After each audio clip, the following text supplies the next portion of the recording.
السلام عليكم ورحمة الله متابعينا الأعزاء. الروحاني تشوفون ما داخل الحقيبة حصل. لديها 4 أقفال. القفل الأول، القفل الثاني،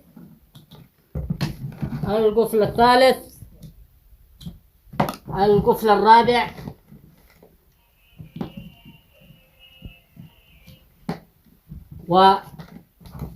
والشريط.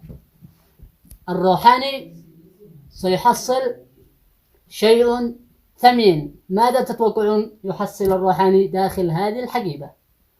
ماذا يحصل إذا فتحنا هذه الشنطة؟ هل كنز؟ هل نقود؟ دولارات؟ ماذا يحصل الروحاني داخل هذه الشنطة؟ الآن نفتح.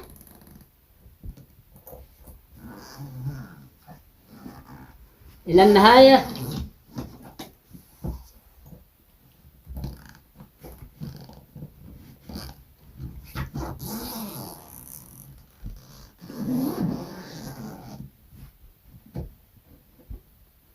إنه كنز هدايا.